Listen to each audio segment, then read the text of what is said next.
vais lire le passage que nous allons regarder aujourd'hui et puis ensuite prier pour Daniel qui viendra apporter le message. Tite chapitre 2, versets 11 à 14. En effet, la grâce de Dieu, source de salut pour tous les hommes, a été révélée et nous enseigne à renoncer à un mode de vie impie et aux convoitises de ce monde et à vivre dans le temps présent conformément à la sagesse, la justice et la piété, en attendant notre bienheureuse espérance, la manifestation de la gloire de notre grand Dieu et Sauveur Jésus-Christ. Il s'est donné lui-même pour nous, afin de nous racheter de toute faute et de se faire un peuple qui lui appartienne, purifié et zélé pour de belles œuvres. Père Céleste, je te remercie pour Daniel qui va nous apporter la parole. Je te remercie pour son ministère parmi nous, pour sa vision pour cette Église, pour son fardeau de partager l'Évangile dans la Croix-Rousse, dans la région de Lyon. Merci pour tous les sacrifices qu'il a fait avec sa famille pour venir habiter ici et être un serviteur de l'Évangile. On est vraiment reconnaissant de l'avoir avec nous et merci pour le temps qu'il a passé dans ta parole. Je te prie de préparer aussi nos cœurs à chacun, qu'on puisse être assoiffés de ton Évangile pour qu'il percute notre vie au quotidien et pour qu'on soit réellement des hommes et des femmes de Dieu à ton image qui te reflètent. En ton nom on prie. Amen.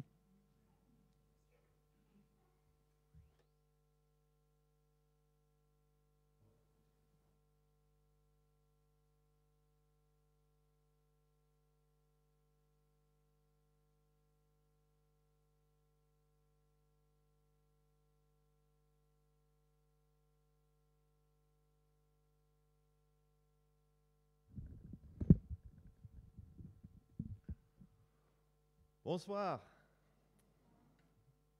Comme vous le savez, je m'appelle Daniel Wainwright et je suis un de vos pasteurs ici à l'église Croix-Rousse.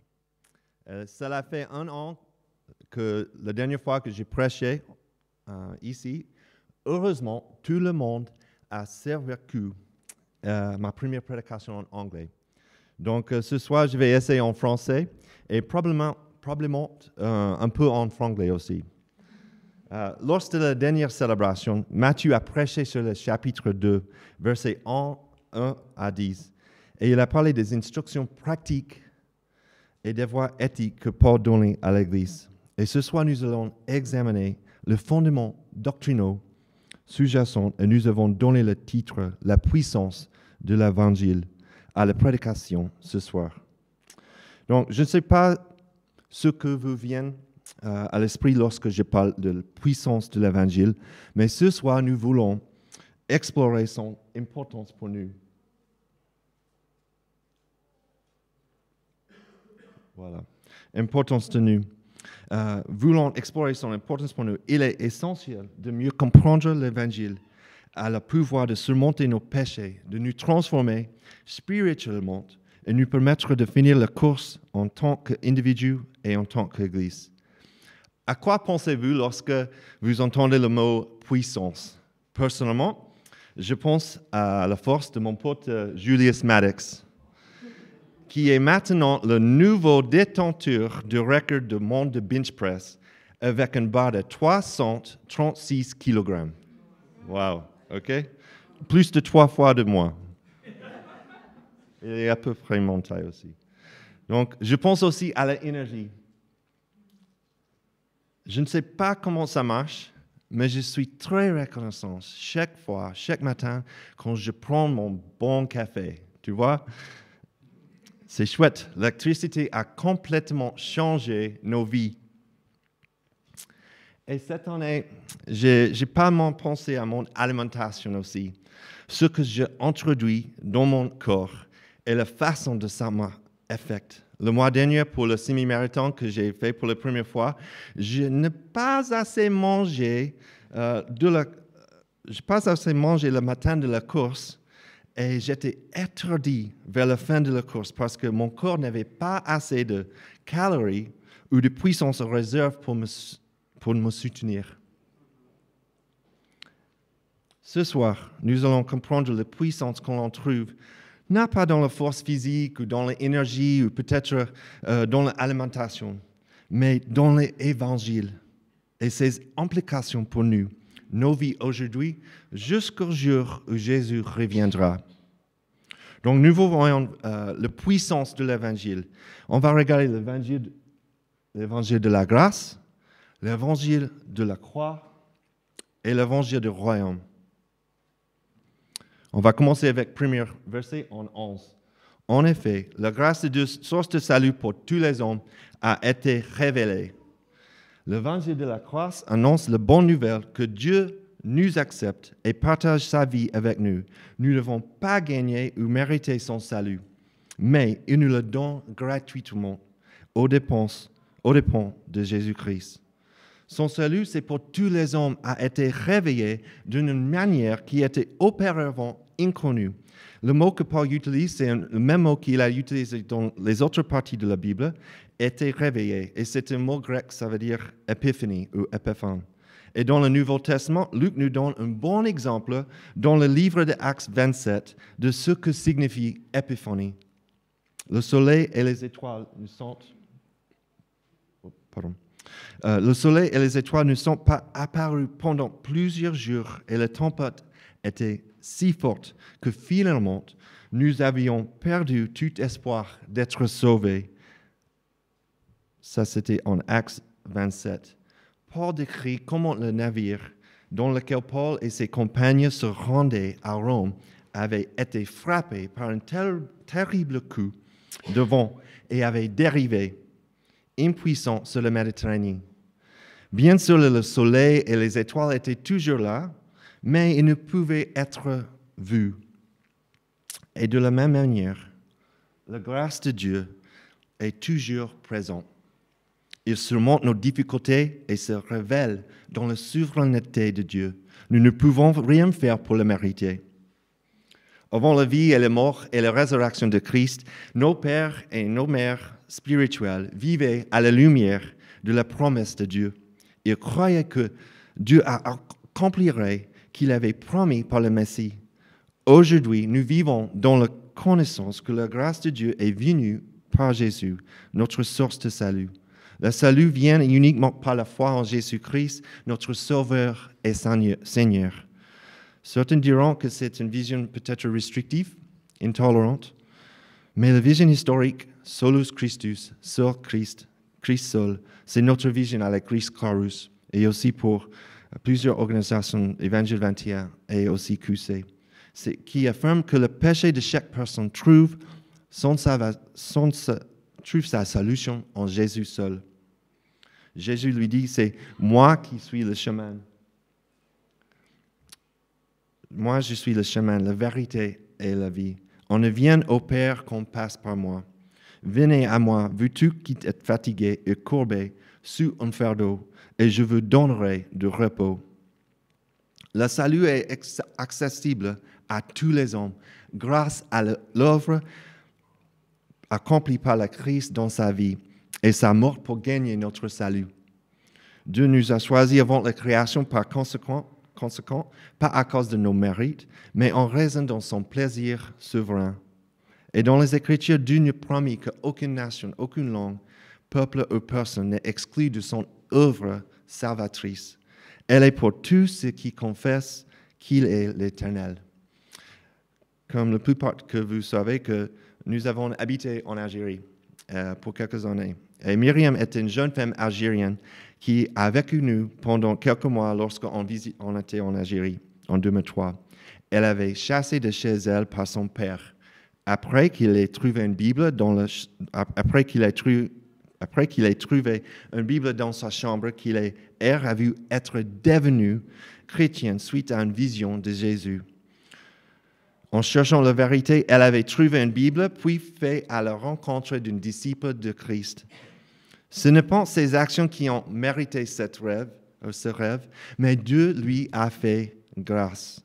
Et Christine et moi-même avons pu bénéficier de cette sœur, de sa fidélité au Seigneur et de son zèle pour le suivre. Christ est la source de son salut et se révèle à elle qui n'est pas juive, comme Jésus a promis pour tous les hommes. On continue en verset 14. Il se donne lui-même pour nous afin de nous racheter de toute faute. Nous voyons dans cette première partie l'évangile de la croix. Annonce la bonne nouvelle que par la foi en Jésus, par sa vie parfaite, sa mort pour nos péchés et sa résurrection victorieuse, nous sommes déclarés justes et réconciliés avec Dieu. En Jésus, nous seuls sommes sauvés. Dieu n'aurait pas envoyé son Fils unique mourir sur une croix s'il avait pu nous sauver d'une manière moins coûteuse. La croix de Christ est le témoignage que Jésus est la voie unique vers le Père. Ce témoignage est répandu dans le monde entier par la prédication de l'Évangile. En plus, Jésus nous rachète.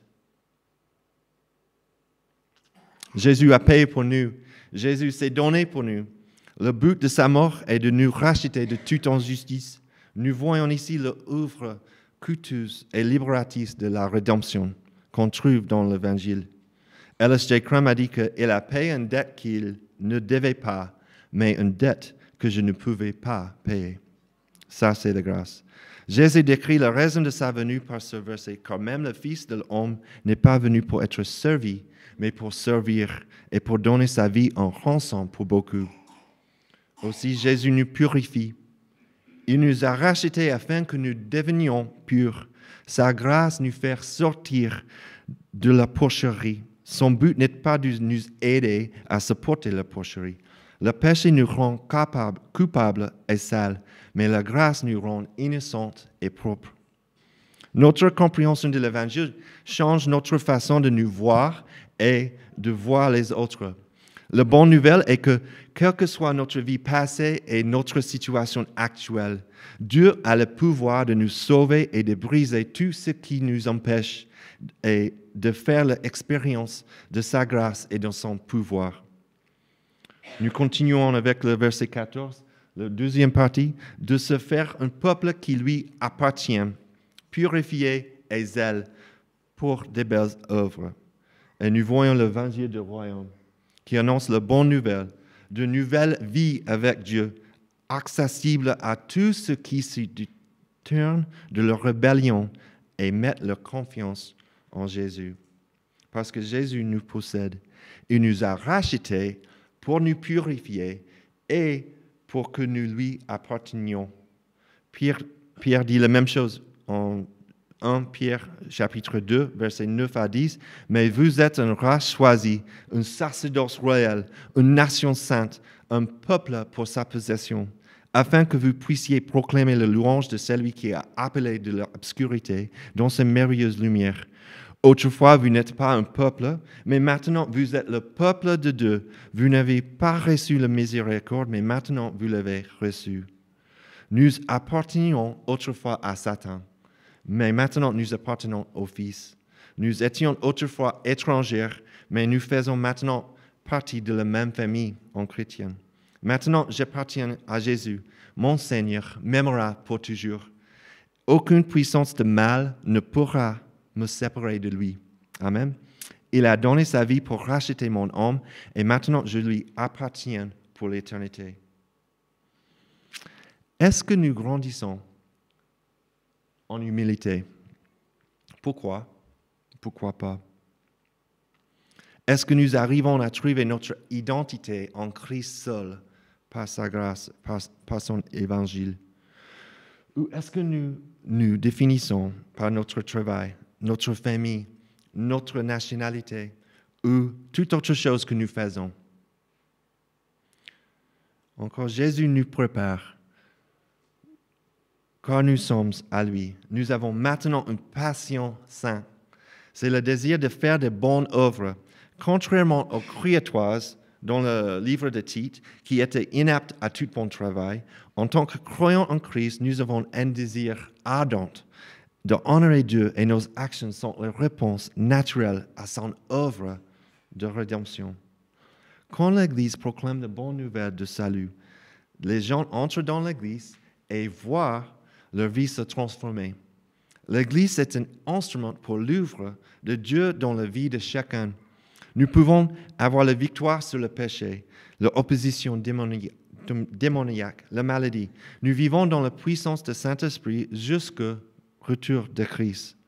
Et cela a changé mon conception de pourquoi je sers Jésus, dans l'Église et aussi lorsque j'étais dans le monde des affaires. Rien de ce que je fais ne me permet d'être sauvé. Mais tout ce que j'ai fait est l'expression visible de ma communion avec Christ. On ne peut pas séparer notre identité en Christ et les œuvres qui en découlent d'avec notre identité au travail ou à la maison. Et quand nous soumettons nos vies à Christ, nos œuvres deviennent de bonnes œuvres qui bénéficient pour notre entourage et le monde entier. Pourquoi? Parce que notre motivation a changé en Christ. Construire des routes, éduquer des enfants, jouer le basket, prendre soin des malades, le monde bénéficie de cette grâce commune. Notre participation contribuait à améliorer le monde et changer nos communautés. On ne peut pas se prétendre racheter sans fournir d'une preuve d'une réelle transformation. Dans n'importe quelle librairie, nous trouvons des quantités de livres sur le développement personnel. Mais nous ne pouvons devenir qui nous sommes réellement quand on regarde à Christ, par la grâce de Dieu et l'œuvre à accomplir à la croix. Nous ne pouvons pas rester assis sur nos canapés à regarder Netflix ou peut-être Canal+. Il y a du travail à faire et les ouvriers sont peu nombreux. L'Église nous enseigne et l'autodiscipline pendant que nous vivons dans l'espoir et de son retour. Nous annonçons l'Évangile et nous faisons de bonnes œuvres pour sa gloire, notre roi et sauveur, parce que nous sommes des serviteurs dans son royaume pour l'éternité. Maintenant que nous sommes revenus sur la puissance de l'Évangile, je vous invite à regarder avec moi comment elle nous donne de l'espérance. En verset 13, la première part, en attendant notre bienheureuse espérance. C'est la puissance de l'Évangile que nous pouvons attendre avec espérance. Le verset 13 dit que nous attendons l'apparition glorieuse de Christ. Et c'est le même mot que Paul a utilisé en verset 11, il utilise en verset 13. Pourquoi? Parce que c'est la même grâce qu'il a parlé qui a été révélée, c'est la même grâce qui reviendra avec Jésus. Notre salut se trouve en Jésus ici. Maintenant, mais le monde et nous-mêmes, nous serons complètement transformés qu'avec son retour. Nous avons un espoir béni en attendant la glorieuse apparition de notre Sauveur. Attendre avec impatience, c'est le retour de Christ et la façon dont la grâce entraîne les chrétiens à renoncer au péché et vivre pieusement. Le fait de penser à la vérité du retour de Christ pousse une personne à la sainteté. Nous savons quoi et qui nous attendons en Jésus, malgré qui peut distraire notre cœur quotidiennement. En Romains chapitre 8, 27 à 25. Or, nous savons que jusqu'à maintenant, la création toute entière soupire et souffre la douleur de l'accouchement. Et ce n'est pas elle seule qui soupire, mais nous aussi qui avons pourtant dans l'esprit un avant-goût de cet avenir. Nous soupirons en nous-mêmes en attendant l'adoption, la libération de notre corps. En effet, c'est en espérance que nous avons été sauvés, ou l'espérance qu'on voit n'est plus de l'espérance. Ce que l'on voit peut en espérer encore, mais si nous espérons ce que nous ne voyons pas, nous l'attendons avec persévérance. Est-ce que nous vivons aujourd'hui avec nos yeux fixés sur l'avenir quand Jésus reviendra? Et comment sa vision change la façon de prendre des décisions, ce que nous achetons, toutes les choses qui occupent nos cœurs. Pour moi, je trouve que c'est très facile avec les différentes saisons de ma vie par lesquelles nous passons de fixer mon regard sur ce monde et sur le travail et ses résultats immédiats, et plutôt que d'être fixé sur l'éternité. Pendant notre lune de miel, Christine, ça fait presque 20 ans maintenant, mais pendant notre lune de miel, Christine et moi avons fait de la plongée pour la première fois. Et c'était tellement captivant de regarder la vie sous-marine que nous n'avons fait pas attention et avant d'arriver. Nous sommes aussi restés trop longtemps avec le pot au soleil, et mon dos, qui était opérant blanc, était devenu rouge vif. Et c'est la même chose avec nous aujourd'hui, dans nos vies quotidiennes. Peut-être pas avec un dos rouge, j'espère, mais quand nos repères ne se trouvent pas dans l'Évangile, alors attention à la dérive pour nous. C'est facile de s'égarer. Comment le fait de considérer nos vies actuelles à la lumière de la perspective éternelle peut changer les décisions que nous prenons en tant qu'individus et qu'Église? Notre vie de prière est-elle davantage centrée sur le royaume de Dieu, royaume à venir, ou sur l'édification de nos propres royaumes? Ce soir, cette semaine, cette année, en tant que chrétiens, notre situation actuelle n'est pas notre situation éternelle. Nous avons une espérance en Jésus. Nous avons une espérance en Jésus. Les difficultés physiques, émotionnelles, peut-être des problèmes au boulot, ne nous suivront pas dans l'éternité. Nous n'avons pas besoin de Google Maps, ou Waze, ou Strava, ou quelque chose pour rentrer chez nous. Un jour, Jésus nous conduira dans notre demeure éternelle. Se rappeler de ce nous donne la paix et notre vie est plus supportable parce que nous vivons par Dieu. Cherchez à bâtir son royaume avec tous les dons qu'il nous a donnés. Et c'est ce même royaume que nous attendons avec impatience. Au verset 13, nous sommes assurés du retour de Jésus et qu'il nous sauvera pour l'éternité avec lui. Malheureusement, tu ne confesseras pas, ne croyons pas et ne serons pas sauvés.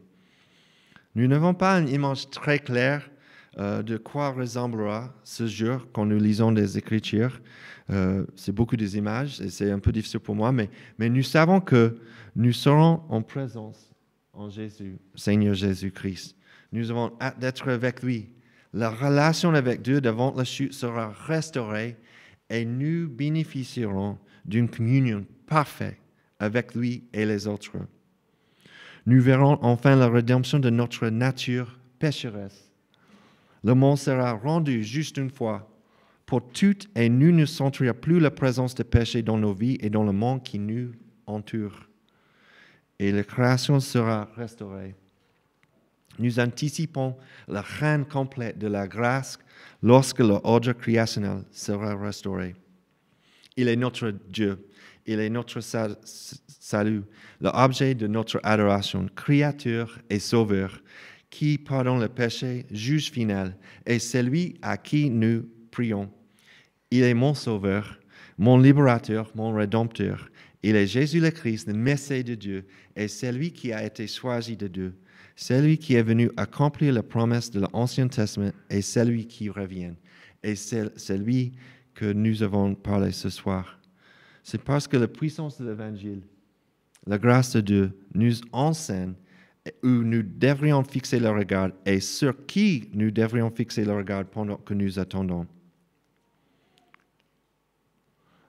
Nous utilisons cet évangile, comme on a appris ce soir, pour terminer avec verset 12. La puissance de l'évangile, c'est l'évangile pour nous former et nous transformer. Verset 12, elle nous enseigne à renoncer à un mode de vie impie et aux convoitises de ce monde et à vivre dans le temps présent, conformément à la sagesse, la justice et la piété. Au cours de 2 dernières années, en suivant le conseil de plusieurs livres sur la gestion du temps et les affaires, lorsque je m'assois pour définir mes objectifs, j'inclus également une liste de choses qu'il faut arrêter de faire. Donc, j'ai essayé d'arrêter.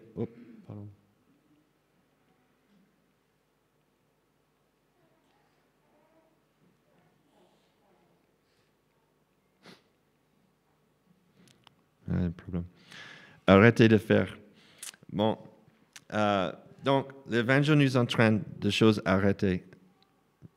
Arrêter de peut-être de coucher après minuit. Ça, c'était un peu difficile hier soir, mais ça, c'est quelque chose d'autre. Mais arrêter de se coucher après minuit. Ça, c'est un but. Arrêter de manger une collation après le dîner. C'était un peu difficile hier soir aussi, mais ça, c'est quelque chose de différent. Arrêtez de commencer mon lundi sans revoir mes objectifs pour la semaine. Je vais le faire demain. Parfois, il faut savoir couper des choses dans notre vie pour avoir des fruits durables. Au verset 12, on trouve non seulement une liste de choses à faire, mais aussi une liste de choses qu'il faut arrêter. Quelles sont les choses spécifiques qui ont trop de pouvoir sur nous et nous empêchent d'avoir une communion plus profonde avec Jésus ce soir? La fierté, l'argent, le sexe, le pouvoir. Et quelles sont les choses auxquelles nous aspirons davantage que Jésus pour satisfaire notre petit royaume à nous? Le succès, la sécurité, le foyer, le confort. Il faut qu'on trouve des choses qu'on doit arrêter. Mais aussi l'Évangile nous entraîne à vivre des vies disciplinées, honorables et pieuses, parce qu'on a une liste de choses à faire aussi. Parce que l'Évangile nous pousse à réagir positivement, vivre dans une manière raisonnable envers nous-mêmes, juste envers les autres et pieuse envers Dieu. En tant que pasteur de Croix-Rouge, c'est ainsi que j'envisage le renouveau de l'Évangile et la transformation spirituelle qui en découle. En centrant nos vies sur l'Évangile, sa puissance pénètre notre cœur, notre esprit et nos actions et change nos vies personnelles, nos relations avec les autres et notre relation avec Dieu. Dans l'Introduction des Institutions, Calvin a écrit que la sagesse vraie et solide est constituée de deux parties, la connaissance de Dieu et de nous-mêmes. En nous tournant vers un Dieu saint et en comprenant mieux l'Évangile, nous comprendrons mieux notre identité en lui. Parce qu'on trouve notre identité personnellement.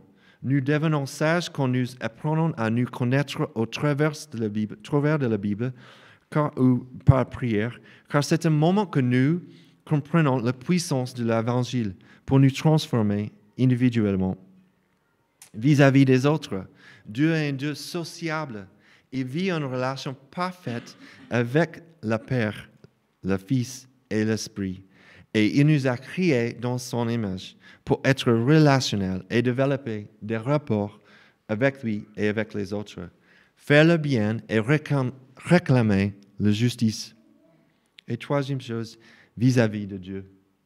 En comprenant mieux l'impact de l'Évangile sur notre identité et nos rapports avec les autres, notre relation avec Dieu et notre compréhension de sa grâce approfondit et cela nous pousse à l'adorer davantage. Ce texte porte un coup mortel à l'idée que nous pouvons séparer notre obéissance et notre salut.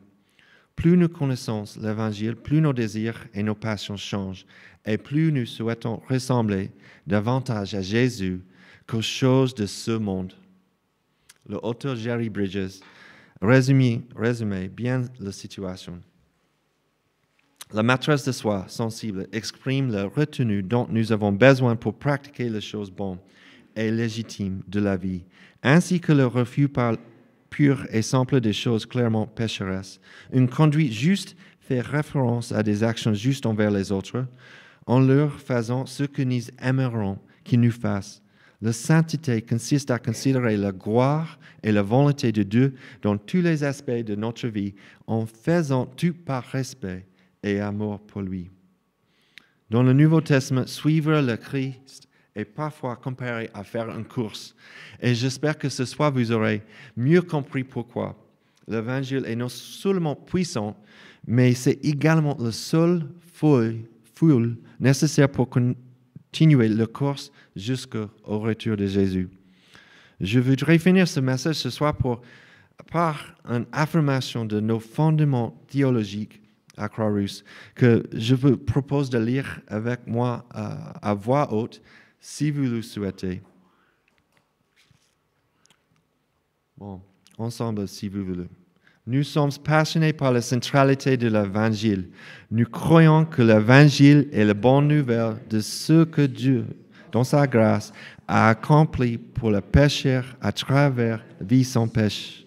la mort sacrificielle et la résurrection corporelle de son Fils, notre Sauveur, Jésus-Christ, c'est-à-dire le pardon de nos péchés et notre justification devant Dieu.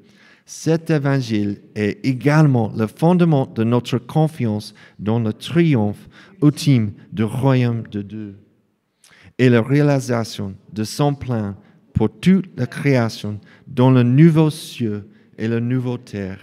Cet évangile est centré sur Christ. Il est le fondement de la vie de l'Église. Il constitue notre seul espoir d'une vie éternelle. Cet évangile n'est pas proclamé si dans notre message, le mort propitiatoire de Christ et sa résurrection corporelle ne sont pas centraux. Cet évangile n'est pas seulement le moyen par lequel nous sommes sauvés. Et la dernière partie, il est aussi la vérité et la puissance par laquelle nous sommes sanctifiés. C'est la vérité de l'Évangile que nous rend capables de faire de manière sincère, joyeuse, ce qui est agréable à Dieu et de devenir de plus en plus semblable à l'image de Christ. Le salut offert dans ce message d'Évangile est reçu par la grâce seule, à travers la foi seule et en Christ seul. Aucune ordonnance, aucun rituel, aucune œuvre, ni aucune autre activité venant n'est nécessaire pour être sauvé. Cette confession, c'est mon prière en tant qu'Église, en tant qu'individu, et que nous puissions voir le pouvoir de cet évangile dans nos vies, qui peut nous transformer en centrant toute notre vie sur l'évangile. Amen.